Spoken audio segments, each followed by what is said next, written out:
નમસ્કાર, સત્યમેવ જયતે લાઈવ ન્યૂઝમાં આપનું સ્વાગત છે। બાલાસિનોરના જમિયતપુરા ખાતે આવેલી messrs Mayuriya enviro project private લિમિટેડની ડમ્પિંગ સાઇટને ક્લોઝર નોટિસ ફટકારવામાં આવી હોવા છતાં ડમ્પિંગ સાઇટના મુદ્દે સ્થાનિકોમાં રોષ યથાવત જોવા મળી રહ્યો છે। વરસાદી સિઝનમાં ભારે વરસાદના પગલે ડમ્પિંગ સાઇટમાંથી નીકળતું લાલ રંગનું પાણી જમજર નદીના પ્રવાહમાં ભળતું હોવાના આક્ષેપો સાથે વડદલા ગામના ગ્રામજનોએ ઉગ્ર આક્રોશ વ્યક્ત કર્યો છે। ગ્રામજનોના જણાવ્યા મુજબ આ પાણી આગળ જઈને ડાકોરની ગુમતી નદીમાં પહોંચે છે, જેના કારણે નદીના પાણીના પ્રદૂષણ અને આસપાસના વિસ્તારમાં પર્યાવરણ પર અસર થવાની ચિંતા વ્યક્ત કરવામાં આવી રહી છે। વડદલા ગામના ગ્રામજનોએ મીડિયા સમક્ષ પોતાની રજૂઆત કરી તંત્ર દ્વારા ડમ્પિંગ સાઇટમાંથી નીકળતા લાલ પાણીના વહેણ અંગે તાત્કાલિક તપાસ કરી કડક કાર્યવાહી કરવામાં આવે તેવી માંગ કરી છે। ડમ્પિંગ સાઇટનું લાલ પાણી નદીમાં ભળતું હોવાના આક્ષેપો વચ્ચે તંત્રની કાર્યવાહી સામે ગ્રામજનોની નજર મંડાઈ રહી છે। પરમાર રંગીભાઈ ભવનભાઈ, તાલુકા પંચાયત સદસ્ય। હાલ જે આ લાલ પાણી નદીમાં છોડવામાં આવ્યું છે રાતનું, એના માટે વડદલા ગામ આખું એકઠા કરવામાં આવી છે, આજે ભેગા થયા છે।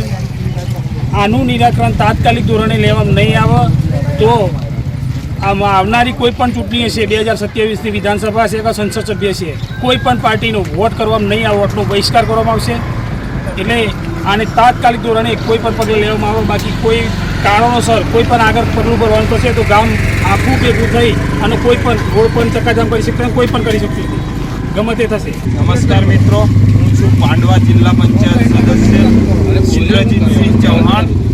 મિત્રો, અહીં આપણે જોયું હતું કે જમિયતપુરામાં જે ડમ્પિંગ સાઇટ ઊભી કરવામાં આવી છે ત્યાંની પબ્લિક તો ખૂબ જ હેરાન છે, પરંતુ હવે ત્યાંથી 5 થી 6 કિલોમીટર દૂર વડદલા ગામે આજે પાણી જે આવી રહ્યું છે અને તેની ગંધ એટલી ખરાબ છે કે અહીંયા 10 થી 15 મિનિટ ટકવાથી તો માથું પણ દુખવા લાગે છે મિત્રો। તો અહીંના સ્થાનિક પબ્લિકની હાલત શું હશે? અને ચાંદીપુરમ વાયરસ જે આવ્યો છે, જે જિલ્લામાં લગભગ 1 થી 2 બાળકોને માત્ર થયેલો વાયરસ છે, જેના લઈને મહીસાગર જિલ્લાનું આખું તંત્ર દોડી જતું હોય તો અહીંયા તો 25 થી 30 હજારની વસ્તી ધરાવતું ગામ છે।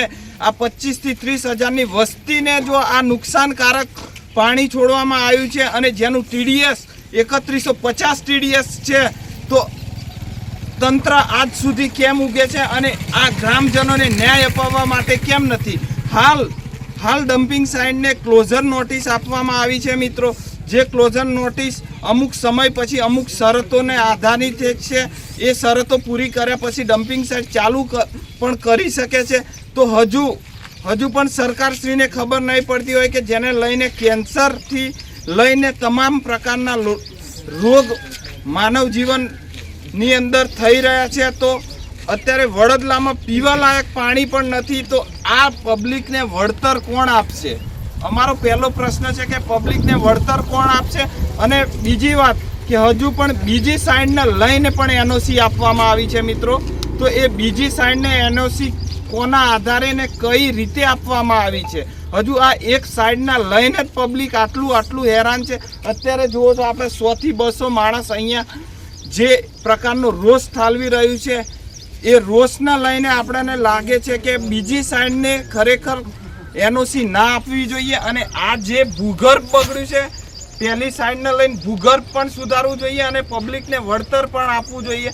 અસ્તુ, જય હિન્દ, જય Bharat. Retired GST officer class 2 અધિકારી। ડમ્પિંગ સાઇટ જ્યારથી ચાલુ થઈ ત્યારથી અમે સતત એને બંધ રાખવા માટે પ્રયત્નો કરી રહ્યા છીએ અને કોંગ્રેસના ધારાસભ્ય શ્રી અજીતસિંહ સાથે બી અમે મુખ્યમંત્રી શ્રી ભૂપેન્દ્રભાઈ પટેલને આવેદનપત્ર આપેલું, નીતિનભાઈ પટેલને બી આવેદનપત્ર આપેલું।